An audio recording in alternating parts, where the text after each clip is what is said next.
Hello everyone. Now in this video we'll start with the next provision of income from other sources topic. Now we have completed till amount received from non-employer organization in IFOS table. You can say that is statement of income from other sources. So an income statement of income from other sources we have completed till amount received from non employer organisation. एक last अपना बचा था and last one was gift, जो कि बहुत बड़ा है, तो इसको सेपरेटली ये वीडियो में मैं कवर कर रहा हूँ. तो इनकम फ्रॉम अदर सोर्सेज के अंदर गिफ्ट का जो पार्ट है, आई थिंक इधर से बेटर दिखेगा, तो वो ये है, पूरा दिया हुआ है आपको. गिफ्ट, अच्छा पहले तो गिफ्ट क्या होता है सबको मालूम है. जो चीज़ फ्री में मिलती है उसको क्या बोलते हैं, गिफ्ट. तो अगर गिफ्ट आपको एम्प्लॉयर ने दिया है, मतलब आप एम्प्लॉय हो और आपको गिफ्ट किसने दिया है, एम्प्लॉयर ने दिया है. ठीक है, पहले तो गिफ्ट एक्चुअली है ना, ये ऑलमोस्ट ये 3 चैप्टर में आता है. गिफ्ट का जो प्रोविज़न है, तो जब हम लोग चैप्टर के अंदर गिफ्ट का प्रोविज़न पढ़ते हैं तो उसको याद रखना और समझना ईजी हो जाता है, क्योंकि हमको मालूम है हम सैलरी पढ़ रहे हैं, एम्प्लॉयर एम्प्लॉय रिलेशनशिप इंपॉर्टेंट है. फिर इसके बाद इनकम फ्रॉम बिजनेस में कस्टमर और एम्प्लॉयर होता है. बट जब एग्ज़ाम में गिफ्ट के क्वेश्चन आते हैं तो कन्फ्यूज़न हो जाता है कि ये गिफ्ट कौन सा गिफ्ट है, सैलरी चैप्टर वाला, इनकम फ्रॉम बिजनेस चैप्टर वाला, या इनकम फ्रॉम अदर सोर्स वाला. तो इसलिए सबसे पहले आपके माइंड में कन्फ्यूज़न नहीं होना चाहिए. तो गिफ्ट जो है वो 2-3 टॉपिक्स में आता है. तो कौन से टॉपिक का गिफ्ट है वो समझने के लिए बहुत ही सिंपल तरीका है. तो एक गिफ्ट का एक कंप्रहेंसिव चार्ट है. अगर गिफ्ट आपको एम्प्लॉयर ने दिया है तो वो कौन से चैप्टर में आएगा, इनकम फ्रॉम सैलरी में आएगा. तो वो वाला प्रोविज़न आपको इनकम फ्रॉम सैलरी का याद रखना है, जो हमने लिखा था कि गिफ्ट इन काइंड और वाउचर है तो 5000 तक एग्जेम्प्ट है, और उसके ऊपर है तो टैक्सेबल है, और कैश गिफ्ट तो फुल्ली टैक्सेबल है. ठीक है, तो वो प्रोविज़न आएगा यहाँ पे. अगर आपको गिफ्ट किसने दिया है, एम्प्लॉयर ने दिया है. और अगर आप खुद एम्प्लॉयर हो and you are receiving the gift from your customer, तो कस्टमर कहाँ पे होते हैं, बिजनेस में होते हैं. तो अगर आपको आपके बिजनेस के अंदर कस्टमर से गिफ्ट मिलता है, ये नॉर्मली फेस्टिवल्स के टाइम मिलता है. कस्टमर आके, जो अच्छे कस्टमर होते हैं, वो उनका कोई प्रोडक्ट वगैरह आपको फ्री में गिफ्ट कर देते हैं, या कोई भी आपको दिवाली के टाइम पे गिफ्ट का बॉक्सेस वगैरह मिलता है. तो वो सारे गिफ्ट जो है वो इनकम फ्रॉम बिजनेस में आएंगे. सो जो भी गिफ्ट आपको कस्टमर दे रहा है और आप एम्प्लॉयर हो, आप ही का कस्टमर आपको गिफ्ट दे रहा है, तो यहाँ पे आ जाएगा. ठीक है, तो कस्टमर गिफ्ट देता है मतलब इनकम फ्रॉम बिजनेस में आएगा, जो कि टैक्सेबल अंडर सेक्शन 28 में. एंड ये दोनों को छोड़ के, मतलब एम्प्लॉयर को छोड़ के और कस्टमर को छोड़ के, अगर कोई और गिफ्ट देता है तो वो फ्रॉम अदर्स, मतलब आ जाएगा इनकम फ्रॉम अदर सोर्सेस. तो ये अदर्स वाला जो पार्ट है ये है इनकम फ्रॉम अदर सोर्सेस.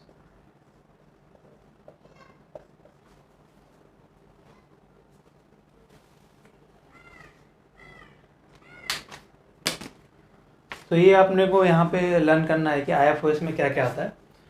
तो इनकम फ्रॉम अदर सोर्सेस, मतलब ये दोनों को छोड़कर और किसी ने गिफ्ट दिया तो ये चैप्टर में आ जाएगा.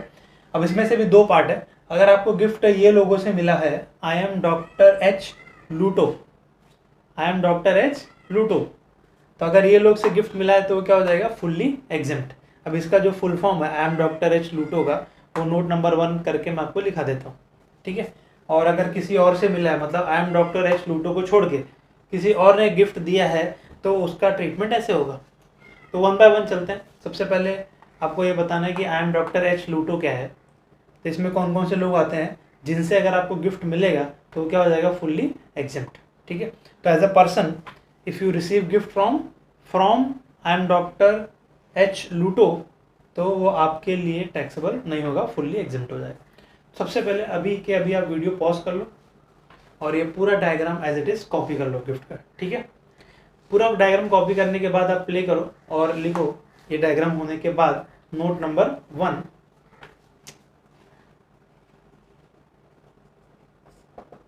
आई एम डॉक्टर एच लूटो, आई एम डॉक्टर एच लूटो. ठीक है, तो अभी इसका फुल फॉर्म आपको लिखना है. तो हेडिंग लिख दिया, हेडिंग के बाद नीचे लिखो आई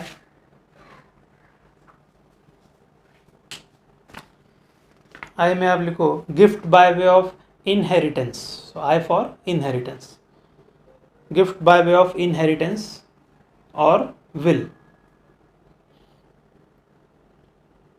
देन नेक्स्ट लाइन पे M, gift on occasion of marriage.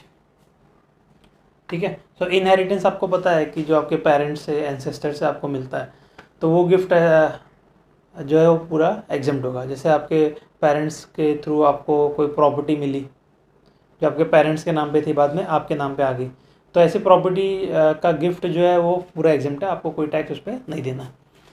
या कोई भी चीज़ आपको मिला आपके पेरेंट्स से तो वो पूरा एग्जेम्प्ट हो जाएगा।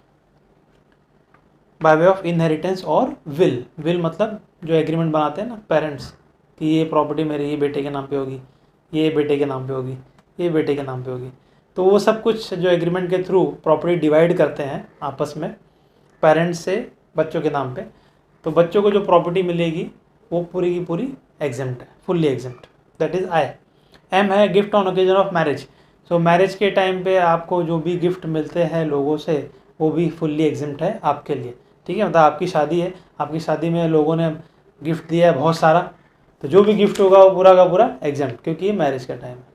तो मैरिज के टाइम पे जो भी मिलता है सब फुल्ली एग्जेम्प्ट है, आपको कोई टैक्स नहीं देना। देन नेक्स्ट है D, gift in contemplation of death. D के आगे लिख देना gift in contemplation of death.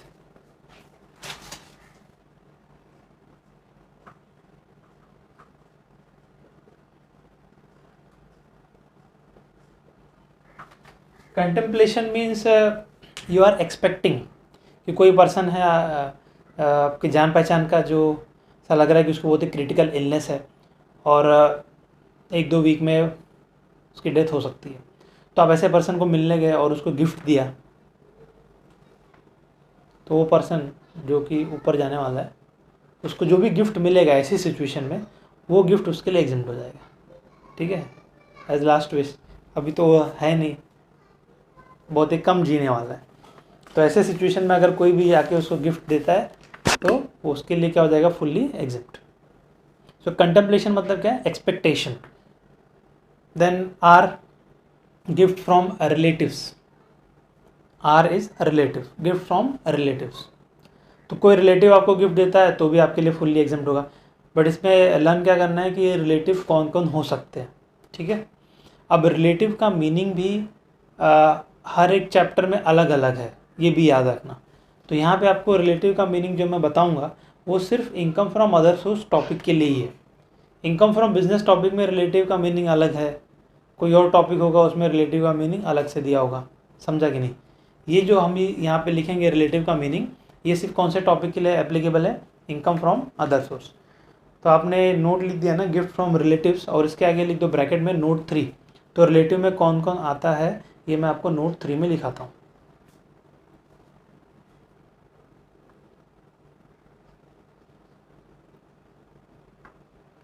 Sir note 3 मत लिखना, नोट 2 लिखना, नोट 2 लिख दो, gift from relative note 2। Then H, gift from hospital और medical institution, H for hospital, तो गिफ्ट फ्रॉम हॉस्पिटल और medical institutions. L, gift from local authority. Then U, gift from any university, U for university और any educational institution. Then T, T में 3 part है, so T1 लिख देना, gift from और by any trust registered under section 12AA, so T मतलब trust, और trust का registration जो होता है सेक्शन 12AA में होता है। देन T2 लिख दो आप, gift bye any trust comma hospital, medical institution, university, educational institution और fund referred in section 23C, referred in section 1023C, ऐसा लिखना, 10 ब्रैकेट में 23C। ठीक है, हाँ, अब ऊपर भी एक ट्रस्ट लिखा है T1 में, T2 में भी मैं ट्रस्ट ही लिखा रहा हूँ, और ऊपर भी हमने hospital, medical institution, educational institution लिखा है, और इस पॉइंट में सारे के सारे एक ही साथ में लिखा दिए मैंने। तो इस पॉइंट में T2 के अंदर मैंने ट्रस्ट भी लिखाया, एजुकेशन इंस्टीट्यूशन भी लिखाया, मेडिकल वाला भी लिखाया, बराबर सब लिखा है, और ऊपर भी हमने अलग अलग वो लिखे हुए हैं। तो जो ऊपर हमने अलग अलग लिखे हुए हैं ना, वो कैसे इंस्टीट्यूशन है जिनका जो प्रॉफिट अर्न करते हैं, और जो मैं आपको यहाँ पे T2 के अंदर यही सारे इंस्टीट्यूशन वापस से लिखा रहा हूँ, वो ऐसे इंस्टीट्यूशन है जो सेक्शन 1023C में रजिस्टर्ड है।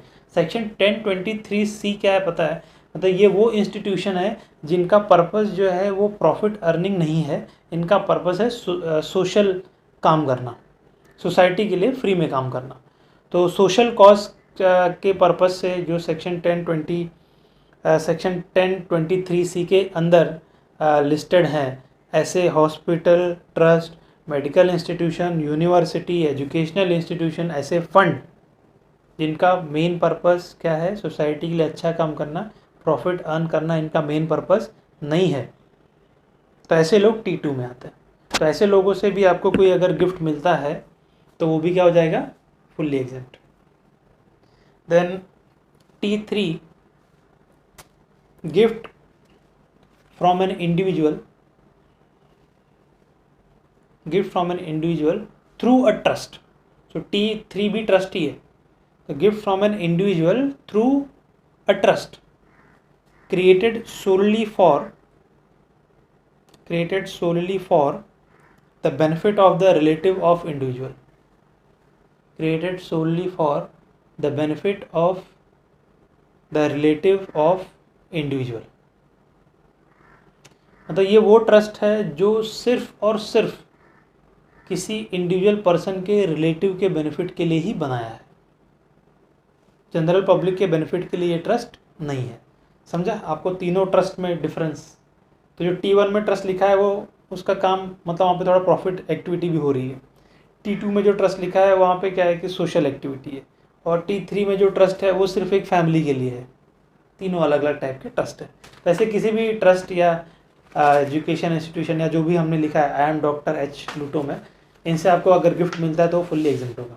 तो ये T हमने कंप्लीट किया। O जो है ये नया आया है, ये अभी अमेंडमेंट करके गवर्नमेंट ने इसी साल इंक्लूड किया है। O लिख दो अभी आगे लास्ट वाला, gift from such other class of persons, gift from such other class of persons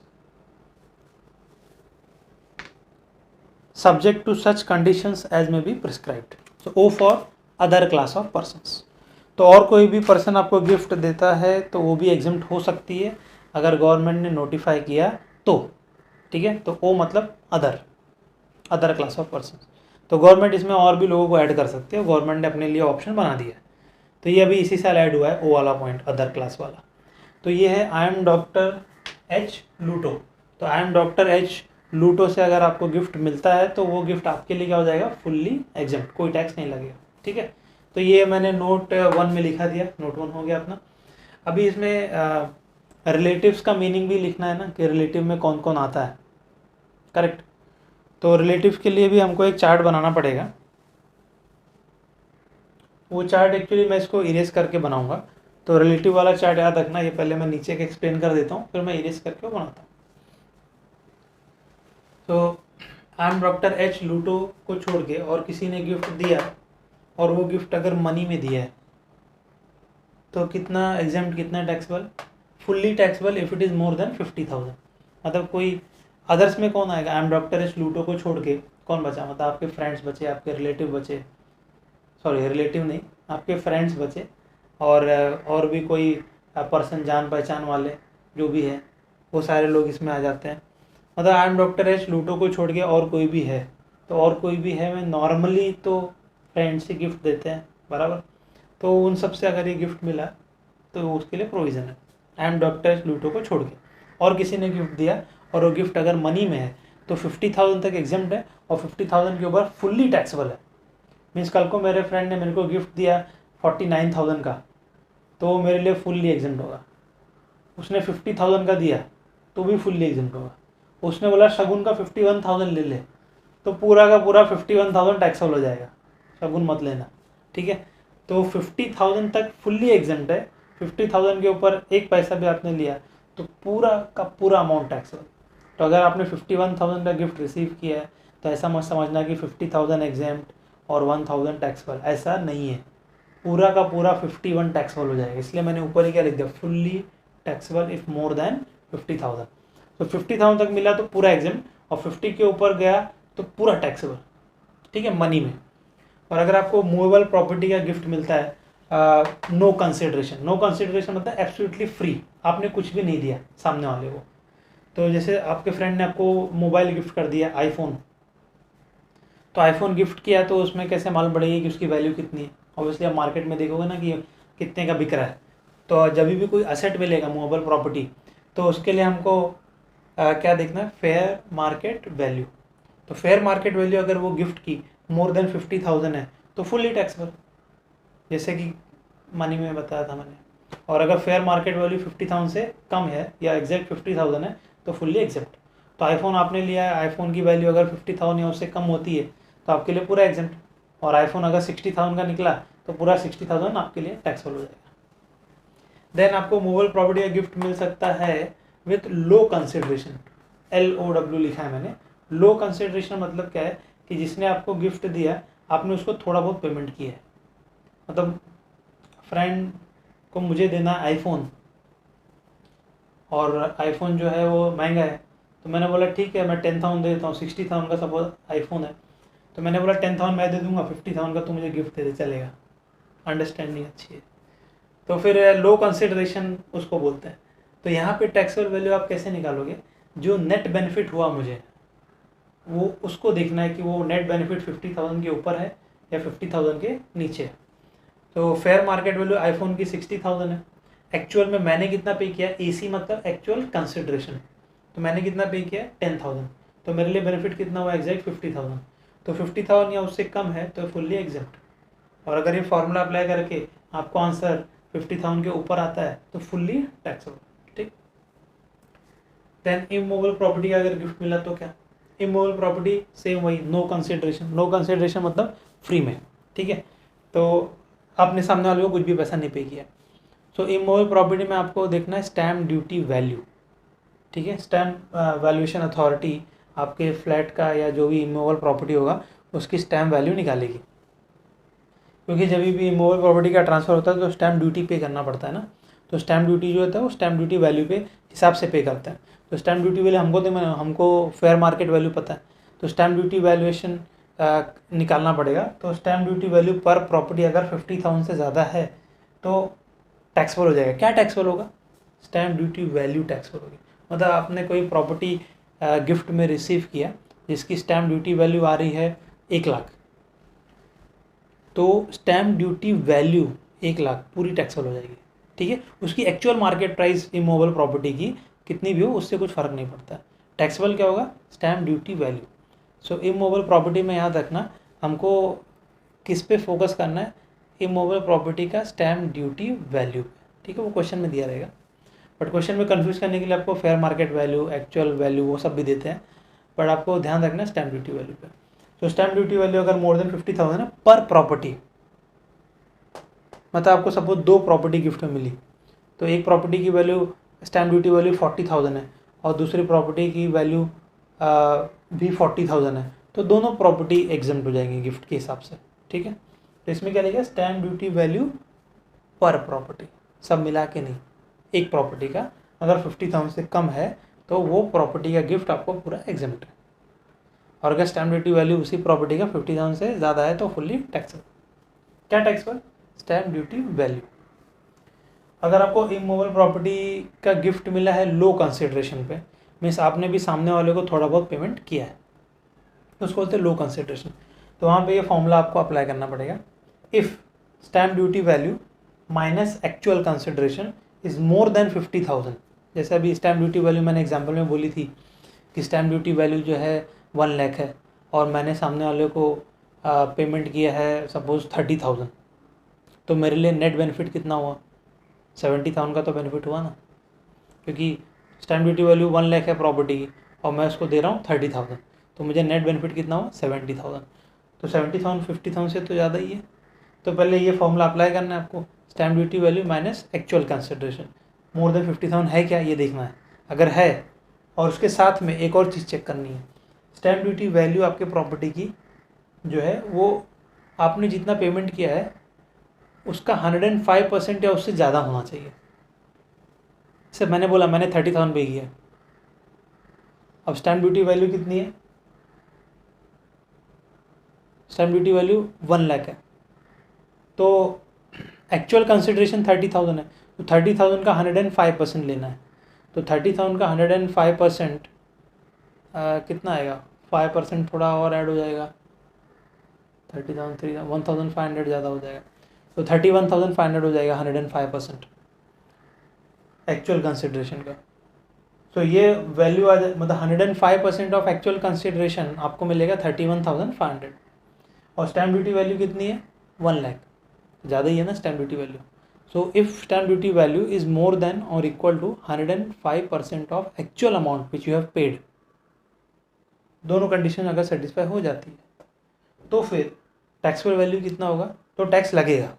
ठीक है, दोनों अगर सेटिस्फाई हो जाता है तो टैक्स लगेगा, और टैक्स कितना लगेगा, stamp duty value minus actual consideration 70,000, जो मैंने बोला कि स्टैम्प ड्यूटी वैल्यू 1,00,000 आ रही है, एक्चुअल मैंने पेमेंट किया 30,000, तो बेनिफिट कितना हुआ 70,000। तो 70,000 टैक्सेबल है या नहीं है वो डिपेंड करता है कि ये दोनों की दोनों कंडीशन सेटिस्फाई हो रही है कि नहीं हो रही है। तो stamp duty value minus actual consideration 50,000 से ज़्यादा होना चाहिए, अगर ये ज़्यादा नहीं हुआ तो वहीं ख़त्म, कंडीशन फेल, एग्जेम्प्ट, टैक्स नहीं लगेगा। तो ये 50,000 से ज़्यादा होना चाहिए, प्लस स्टैम्प ड्यूटी वैल्यू जो है वो 105% ऑफ एक्चुअल कंसिडरेशन या उससे ज़्यादा होनी चाहिए। तो दोनों कंडीशन अगर सेटिस्फाई होंगी तो immovable property at low consideration will be taxable. और टैक्सेबल वैल्यू कैसे निकालोगे, stamp duty value minus actual consideration. तो ये पार्ट थोड़ा सा आपको ध्यान देना है यहाँ पे।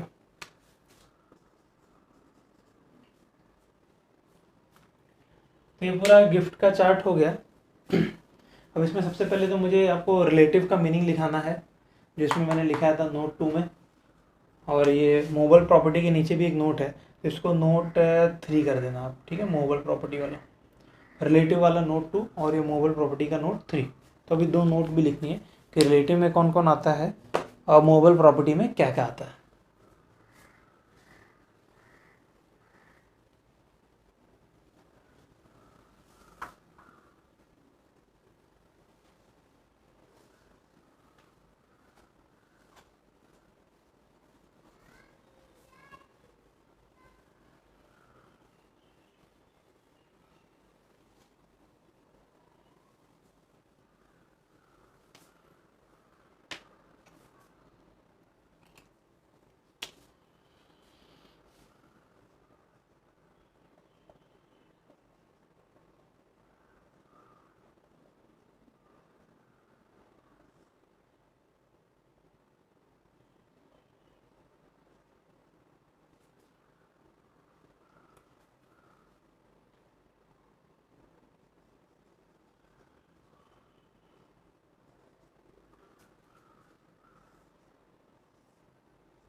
तो रिलेटिव में सपोज कोई पर्सन है जो एसएससी है, तो ये पर्सन के फादर और मदर रिलेटिव में आएंगे पहले। ठीक है, फिर ये पर्सन के ब्रदर और सिस्टर भी रिलेटिव में आएंगे, और इन ब्रदर और सिस्टर के स्पाउस भी रिलेटिव में आएंगे। फिर फादर मदर के भी ब्रदर और सिस्टर, मतलब चाचा चाची अंकल आंटी, वो भी रिलेटिव में आएंगे, और उनके भी स्पाउस रिलेटिव में आएंगे। किसके लिए, पर्सन के लिए। देन फादर मदर के भी फादर मदर, जिनको हम लोग बोलते हैं लीनियल असेंडेंट, एंड इनके स्पाउस। ठीक है, तो फादर मदर के फादर मदर उनको बोलते हैं लीनियल असेंडेंट, ऊपर वाले, तो वो भी आते हैं रिलेटिव के मीनिंग में।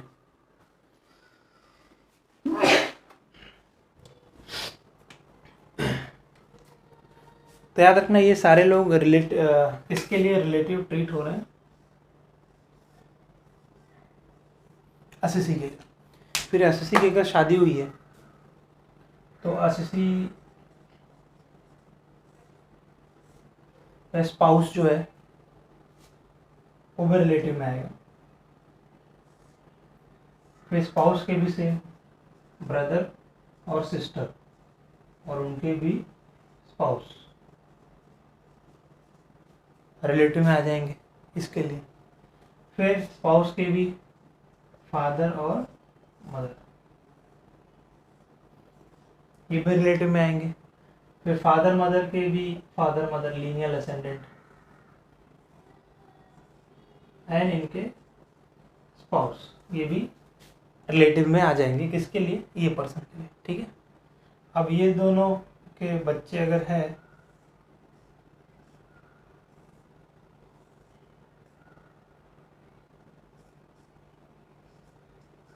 इनको बोलते हैं लीनियल डिसेंडेंट, डी मतलब लीनियल डिसेंडेंट।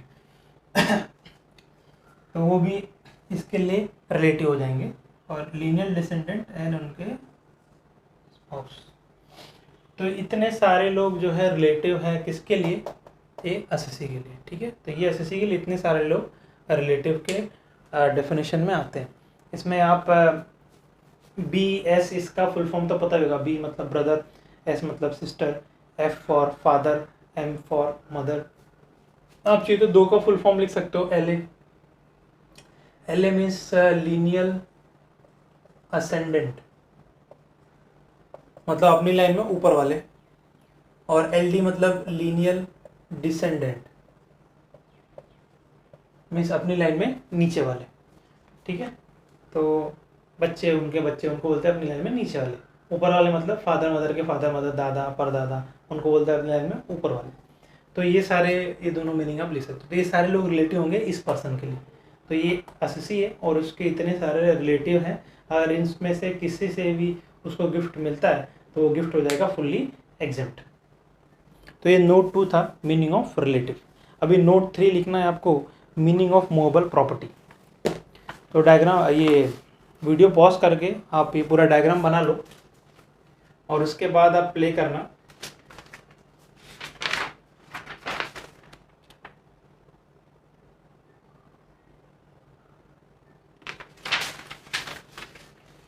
और प्ले करने के बाद लिखो नोट नंबर 3। नोट नंबर 3 है movable and immovable property. Movable and immovable property.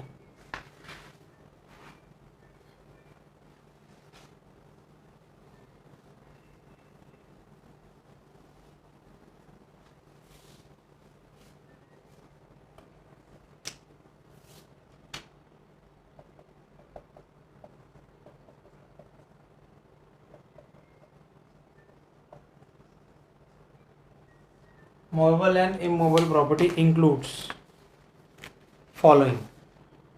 उसका भी एक शॉर्टकट है।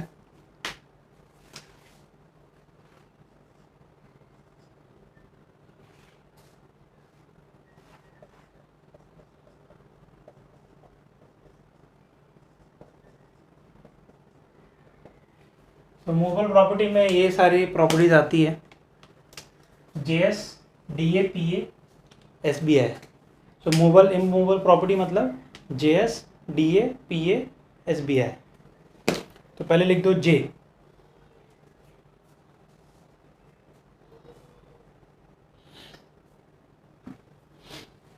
जे for jewellery, then S, next line, shares and securities, then D, drawings, then A, archaeological collection। मैं फुल फॉर्म लिख देता हूँ, sorry spelling.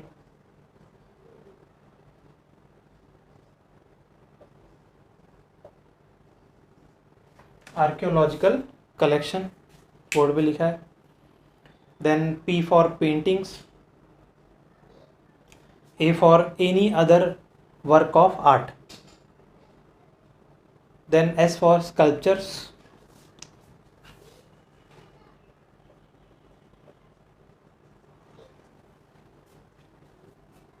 sculptures, B for bullion, BULLION, bullion. Then I for immovable property. Immovable property, immovable property क्या क्या bracket में लिख सकते हो, लैंड, बिल्डिंग और बोथ, उसको बोलते हैं इमोबल प्रॉपर्टी। तो जो मोबल और इमोबल प्रॉपर्टी का गिफ्ट हमने लिखा था 50,000 था एग्जाम्प्ट, उसके ऊपर taxable fair market value, stamp duty value जो भी है, तो वो सारे गिफ्ट जो है ना वो इसी प्रॉपर्टी के होने चाहिए। ये प्रॉपर्टीज़ के JS DA PA SBI, इसको छोड़ के अगर कोई और मोबल प्रॉपर्टी का गिफ्ट अगर आपको मिला है तो वो फुल्ली एग्जम्प्ट होगा। तो ये बहुत इंपॉर्टेंट है, याद रखना, समझा कि नहीं। मतलब आपको किसी ने कार गिफ्ट कर दिया तो कार की वैल्यू कितनी भी हो, 1 करोड़ 2 करोड़, पूरा एग्जम्प्ट, समझा। तो कार वगैरह अगर आपको किसी गिफ्ट में मिली है तो फुल्ली एग्जम्प्ट हो जाएगी। तो नीचे ये फुल फॉर्म लिखने के बाद एक लाइन छोड़ के लिख देना, any property received as gift, any property received as gift for no or low consideration other than above shall not be taxable even if more than 50,000 value, समझा। नीचे एग्जाम्पल भी लिख दो, example car, iPhone, TV, furniture, wrist watch, etc. received are not taxable even if more than 50,000। ठीक, एक line छोड़ के एक और नोट लिखना नीचे, इसी के अंदर, इसी का पॉइंट है, वो नोट नहीं है, एक पॉइंट है। This section of gift is applicable even if gift is made outside India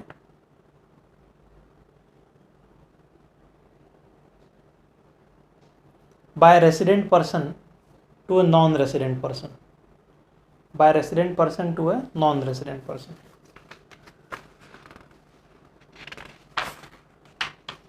तो ये जाके अपना अभी गिफ्ट का सेक्शन, गिफ्ट वाला पार्ट ख़त्म हुआ पूरा, और आप बोल सकते हो statement of income from other source अपना पूरा ख़त्म हो गया। तो statement of income from other source में इतने सारे चीज़ें आती हैं, DW रामू फ़कीर जी तक।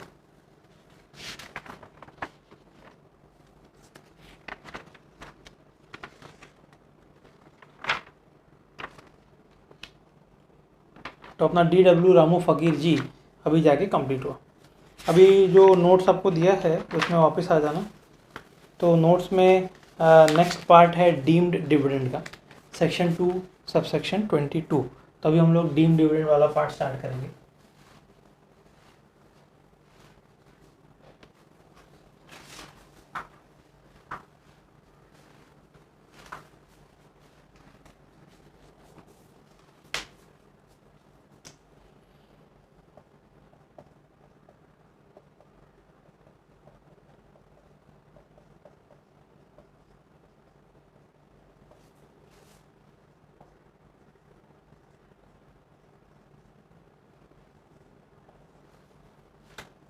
डीम्ड डिविडेंड अंडर सेक्शन 222 ये एक्चुअली है from clause A two clause E।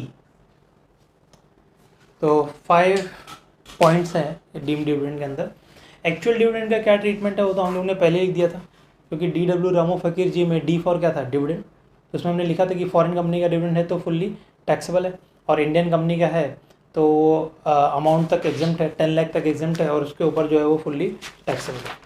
10 lakh ही था ना, बराबर।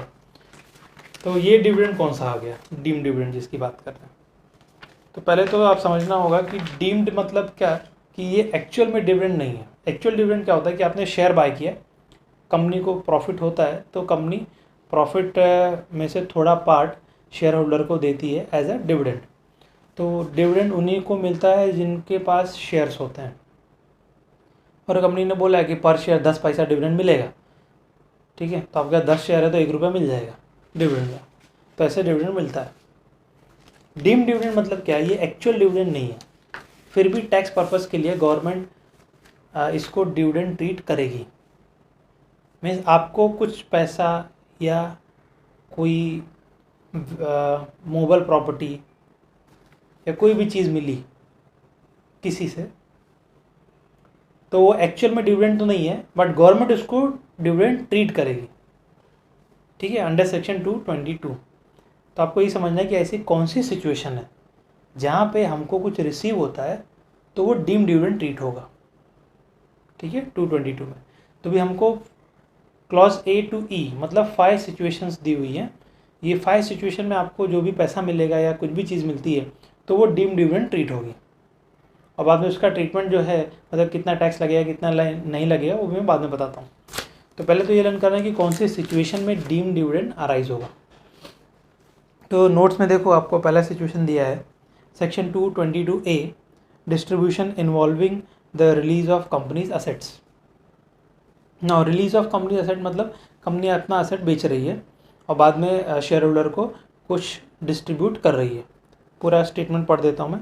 एनी डिस्ट्रीब्यूशन, एनी मतलब कुछ भी, any distribution by the company to its share holders shall be deemed as dividend to the extent the company has accumulated profits, whether capitalized or not, if such distribution entails release of company's assets। मतलब company अपना asset बेच के अगर अपने share holders को कुछ भी payment करेगी, कुछ भी, तो वो कुछ भी जो है उसको डीम डिविडेंड ट्रीट करेंगे। किसके लिए? शेयर होल्डर के लिए, ठीक है, क्योंकि ये पूरा चैप्टर जो है ये रिसिपिएंट के पॉइंट ऑफ व्यू से, कंपनी के पॉइंट ऑफ व्यू से नहीं। तो पहला है सेक्शन 222A। तो इसमें क्या बोला है कि कंपनी कुछ भी देगी अपने शेयर होल्डर को। They have use the word share holder.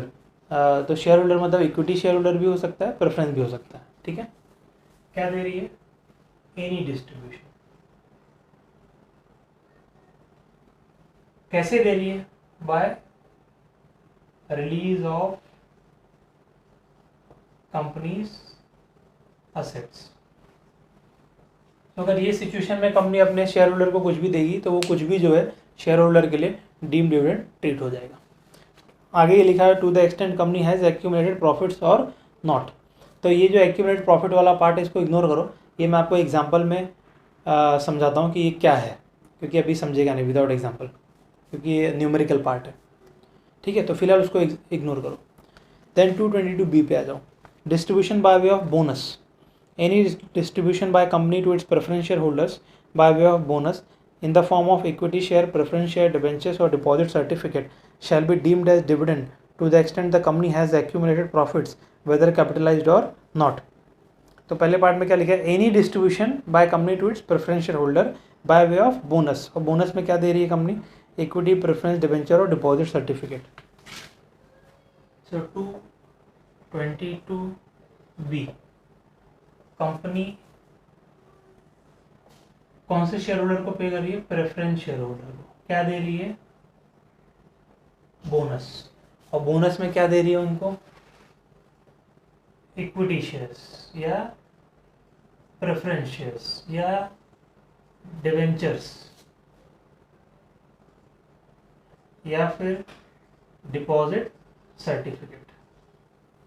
तो बोनस में अगर कंपनी इसमें से कुछ भी प्रेफरेंस शेयर होल्डर को पे करती है तो ऐसा बोनस प्रेफरेंस शेयर होल्डर के लिए डीम डिविडेंड ट्रीट होगा, बोनस नहीं, ठीक।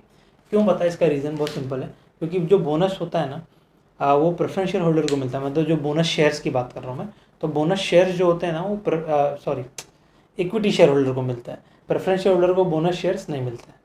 पर अगर कंपनी प्रेफरेंस शेयर होल्डर को भी बोनस शेयर दे रही है और बोनस शेयर में ये सारी चीज़ों में से कुछ भी दे रही है, तो ये सारी चीज़ें प्रेफरेंस शेयर होल्डर के लिए बोनस ट्रीट नहीं होंगे, डिविडेंड ट्रीट हो जाएगा। Then second paragraph, any distribution by company to its equity share holders by way of bonus in the form of debenture और deposit certificate shall be deemed as dividend.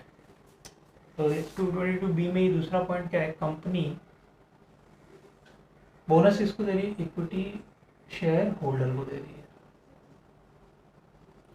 अब bonus में क्या दे रही है? Debentures या फिर डिपॉजिट सर्टिफिकेट। अगर कंपनी डिवेंचर या डिपॉजिट सर्टिफिकेट दे रही है इक्विटी शेयर होल्डर को एज अ बोनस, तो ये बोनस भी इक्विटी शेयर होल्डर के लिए डिविडेंड ट्रीट होगा। तो आप बोलोगे सर अभी तो आपने बोला कि बोनस इक्विटी शेयर होल्डर को मिलता है, तो ये कैसे डिविडेंड ट्रीट हो रहा है? बराबर है, इक्विटी शेयर होल्डर को बोनस मिलता है, पर बोनस में उनको इक्विटी शेयर्स और प्रेफरेंस शेयर मिलते हैं, डिवेंचर और डिपॉजिट सर्टिफिकेट नहीं। समझा? इसलिए यहाँ पे इक्विटी शेयर प्रेफरेंस शेयर नहीं लिखा हुआ। तो अगर कंपनी इक्विटी शेयर और preference share equity share holder को देगी एज अ बोनस, तो सही है, वो बोनस ही ट्रीट होगा। पर अगर बोनस में इक्विटी शेयर होल्डर को डिवेंचर मिल रहा है या डिपॉजिट सर्टिफिकेट मिल रहा है, तो वो बोनस ट्रीट नहीं होगा, डिविडेंड ट्रीट होगा। Then 222C distribution at the time of liquidation.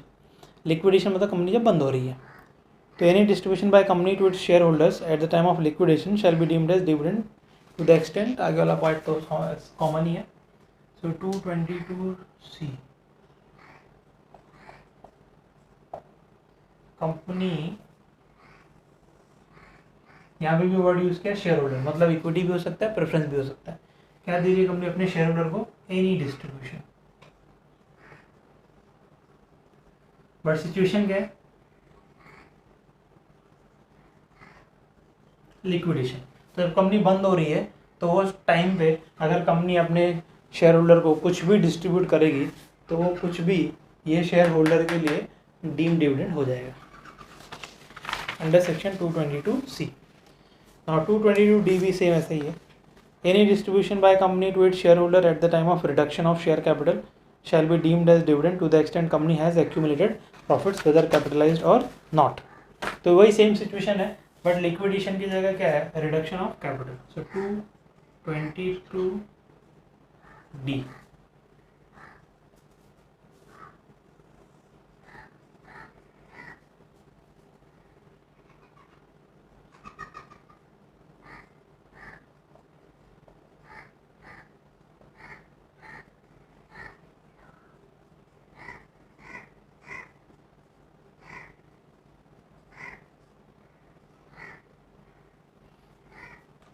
Reduction of share capital. So company जब उसका शेयर कैपिटल रिड्यूस करती है, मतलब शेयर की वैल्यू कम कर रही है या शेयर्स बाय बैक कर रही है, तो कोई भी ऐसा सिचुएशन है जहाँ पे कंपनी का शेयर्स कम हो रहा है, प्राइस कम हो रहा है, या तो शेयर के नंबर्स कम हो रहे हैं, तो ऐसे सिचुएशन में अगर कंपनी अपने शेयर होल्डर को कुछ भी डिस्ट्रीब्यूट करेगी, तो वो कुछ भी उस शेयर होल्डर के लिए डीम डिविडेंड ट्रीट होगा। ठीक है, सिचुएशन क्या होनी चाहिए? Reduction of share capital. तो ये 4 सिचुएशन हमने पढ़ी, एक बची हुई है। तो ये 4 सिचुएशन आपको हेडिंग लिख के same as it is diagram copy कर लो, क्योंकि नोट्स में तो लिखा हुआ ही है पूरा का पूरा, तो ये आप कॉपी करके एक साथ में लिख सकते हैं। या तो आपने अगर income from other source topic की पूरी नोट्स अगर आप नोटबुक में लिख रहे हो, तो मैं तो आपको ये एडवाइस करूँगा कि जो नोट्स में लिखा हुआ है प्रिंटेड पार्ट जो मैंने अभी रीड किया, वो पूरा का पूरा लिख लो और एक एक पार्ट के नीचे ये डायग्राम बनाते रहना। ठीक है, तो क्या सारा का सारा चैप्टर जो है आपके साथ आपके पास एक ही जगह पे नोटबुक में ही रहेगा। तो ये 4 पार्ट्स है जहाँ पे अभी हमने लर्न किया कि जो भी अमाउंट मिलता है शेयर होल्डर को डीम डिविडेंड ट्रीट होगा। अभी ये चारों के चारों पार्ट में ना एक कॉमन सेंटेंस लास्ट में ऐड हुआ था, dividend to the extent company has accumulated profits capitalised और नॉट। ये सेंटेंस हर पैराग्राफ में था। तो ये सारे पार्ट में डीम डिविडेंड ट्रीट होंगे, बट कितने अमाउंट का डीम डिविडेंड ट्रीट होगा? जितना कंपनी के पास एक्यूमुलेटेड रिजर्व्स है। एक्यूमुलेटेड रिजर्व मतलब होता है रिजर्व एंड सरप्लस। ठीक है, टू द वेदर कैपिटलाइज्ड और नॉट। तो कैपिटलाइज्ड और नॉट क्या है ये भी बताता हूँ, और उसका डीम डिविडेंड का कैलकुलेशन कैसे करना है ये सेंटेंस के हिसाब से ये भी बताता हूँ। तो उसके लिए आप नोट्स में देख लो, एक एग्जांपल लिखा हुआ है, एग्जांपल रीड कर रहा हूँ मैं। X A limited is liquidated and its balance sheet at the time of liquidation is as follows. तो पहले ही बॉक्स में डाल दो लिक्विडेटेड, मतलब ये लिक्विडेशन का सिचुएशन है। तो लिक्विडेशन आपको आता है पार्ट नंबर सी में, मतलब ये जो एग्जांपल है 222C के हिसाब से। बट कोई और भी केस में होगा तो आपको कैलकुलेशन ऐसे ही करना जैसे मैं यहाँ पे बता रहा हूँ। ये क्वेश्चन किसके लिए? सो दैट आपको समझे कि जो सेंटेंस लिखा है ना, to the extent company has accumulated profits, तो उसका मीनिंग क्या है वो समझाने के लिए आपको एग्जांपल बता रहा हूँ मैं। तो लाइबिलिटी साइड में शेयर कैपिटल रिजर्व है, एसेट साइड में लैंड है, इन्वेस्टमेंट है, कैश है, अदर एसेट्स है। देन नीचे पैराग्राफ में लिखा है eight the time of liquidation mister x holding 10% shares of A limited received cash of 9,000 and investment valued at rupees 6,000. You are required to find out the amount to be treated as deemed dividend under section 222C. And if in the above example the share capital of 1 lakh includes 30,000 as bonus share capital, then what is the amount of deemed dividend? तो दोनों situation में हमको deem dividend निकालना है। तो पहले first वाला बताता हूँ, फिर सेकेंड वाला बताता हूँ।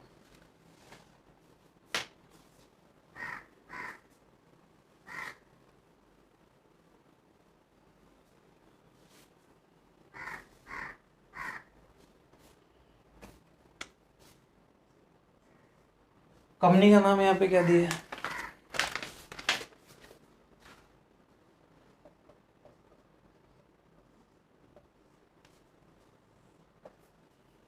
ए लिमिटेड जो है लिक्विडेशन के टाइम पे मिस्टर एक्स को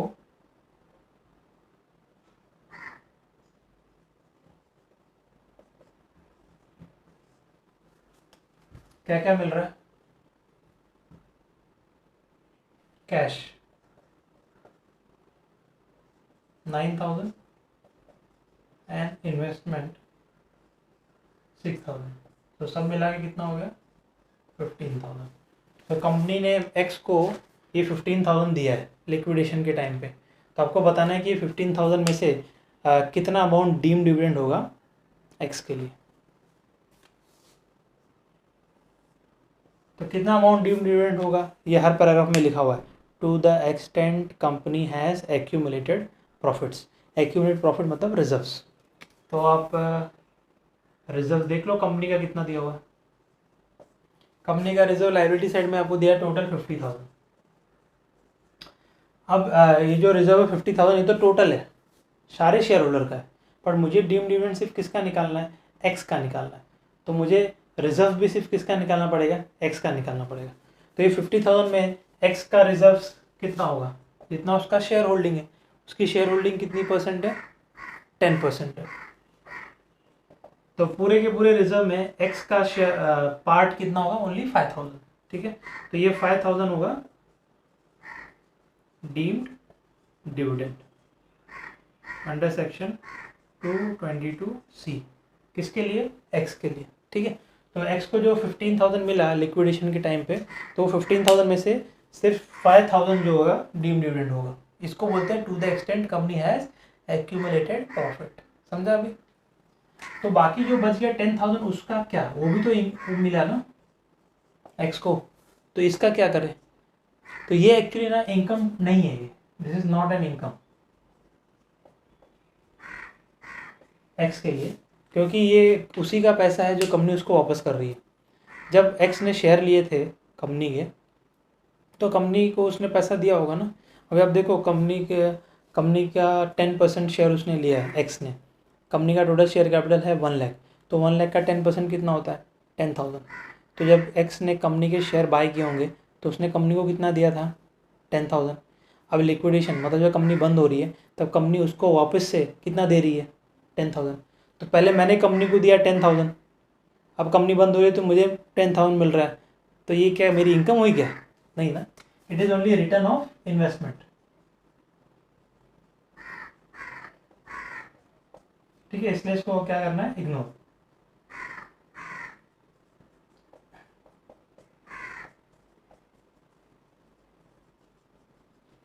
तो जो 15,000 मिला, 15,000 में से खाली ये 5,000 जो है ये डीम डिविडेंड ट्रीट होगा मिस्टर एक्स के लिए। हाँ, अब इस पर टैक्स कितना लगेगा, कैसे लगेगा वो आगे बताता हूँ। इतना डीम डिविडेंड आएगा। ठीक है, अब इस पर टैक्स क्या रेट से लगेगा या नहीं लगेगा वो आपको बाद में बताता हूँ। तो इतना पार्ट आप पहले वीडियो पॉज करके कॉपी कर लो आंसर का। ये पार्ट 1 का आंसर है। ठीक है, पॉज करके कॉपी करो, फिर पार्ट 2 पे आता हूँ मैं। ना पार्ट 2 में क्या दिया हुआ है? If in the above example the share capital of rupees 1 lakh includes 30,000 as bonus share capital, then what is the amount of deemed dividend? तो मिला तो यहाँ पे भी वही है 9 + 6 15,000 मिला है। तो 15,000 में से अभी मुझे बताना है, ये पार्ट 2 है। उसमें क्या लिखा है, अगर शेयर कैपिटल जो 1 लाख है उसमें 30,000 बोनस शेयर्स है।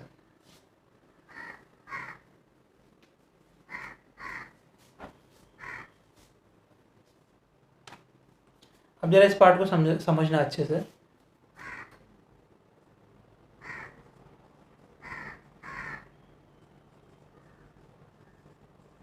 बिफोर बोनस शेयर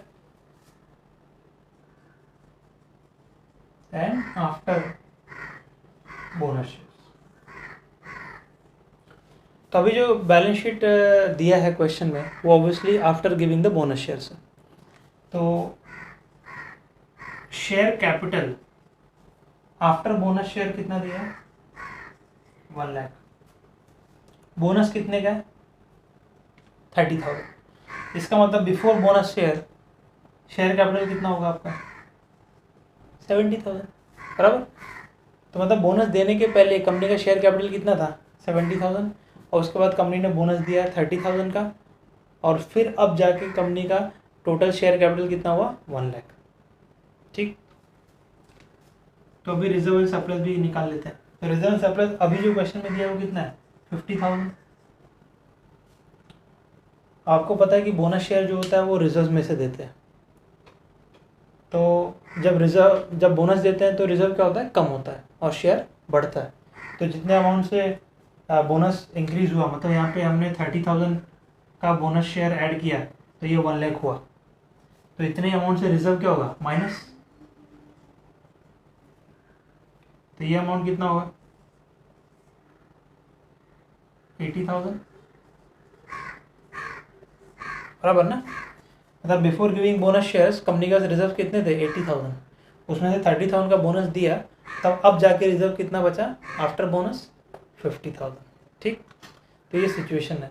तो जब हम लोग ये वाला पार्ट निकालेंगे ना, रिजर्व और बैलेंस, तो इसमें आपको बिफोर बोनस वाला पार्ट लेना है, ये वाला पार्ट नहीं लेना है। क्योंकि इसमें लिखा है ना कि लास्ट में एक ब्रैकेट में पार्ट लिखा था, वेदर कैपिटलाइज्ड और नॉट। तो कैपिटलाइज मतलब क्या किया हमने, रिजर्व्स को शेयर कैपिटल में कन्वर्ट कर दिया। तो जब भी बोनस शेयर देंगे तो आपको बिफोर बोनस शेयर वाली शेयर कैपिटल और रिजर्व्स देखना है। तो पहले ये फाइंड करना पड़ेगा कि बिफोर बोनस शेयर कैपिटल क्या था, रिजर्व्स क्या था। तो यहाँ पे रिजर्व्स बिफोर बोनस वाला लेना है। तो बिफोर बोनस वाला रिजर्व कितना है, 80,000। अब इसमें से एक्स की शेयर होल्डिंग है 10%, मतलब 8,000। तो सेकेंड पार्ट में 15,000 में से 8,000 ट्रीट होगा डीम्ड डिविडेंड। बैलेंस कितना बचा, 7,000। तो ये 7,000 क्या है, 70,000 पहले था शेयर कैपिटल, इसका 10% मतलब 7,000। मतलब जब एक्स ने शेयर लिए थे तो कंपनी को कितना दिया था, 7,000, क्योंकि तब 70,000 ही शेयर कैपिटल था। कंपनी ने बाद में 30,000 तो फ्री में दिया ना सबको, इसके थोड़े ना पैसे देने पड़े। एक्स ने 30,000 के लिए पैसे दिए क्या, नहीं ना, ये तो बोनस है, फ्री है। एक्स ने पैसे किसके लिए दिए, ये जो 70 है इसमें से जो 10% बाय किया उसके लिए पैसे दिए।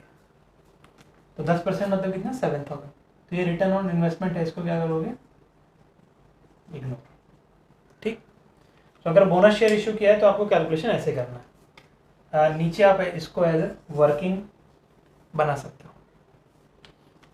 तो सेकेंड पार्ट में out of 15,000 8,000 deemed dividend treat होगा एक्स के लिए और 7,000 आपको इग्नोर करना है। ठीक है, तो ऐसे आपको कैलकुलेशन करना है डीम्ड डिविडेंड का, बोनस जब नहीं दिया है या बोनस जब दिया है, दोनों सिचुएशन।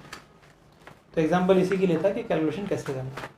अभी डीम्ड डिविडेंड में एक पार्ट अपना बचा हुआ है, सेक्शन 222E वाला, वो थोड़ा बड़ा है, थोड़ा कंफ्यूजिंग है, और बाद में डिडक्शंस अंडर सेक्शन 57 बचे हुआ है। डिडक्शन क्या क्या मिलते हैं, तो ये दोनों पार्ट मैं एक सेपरेट वीडियो में कवर करूँगा। अभी ये 1 आवर हो गया है, ये एक वीडियो में 1 आवर तक ही होता है। ठीक है, तो एक सेपरेट वीडियो बना के मैं ये दोनों पार्ट को कवर करके आपको भेजता हूँ थोड़ी टाइम में, तब तक आप इसको रिवाइज कर लो।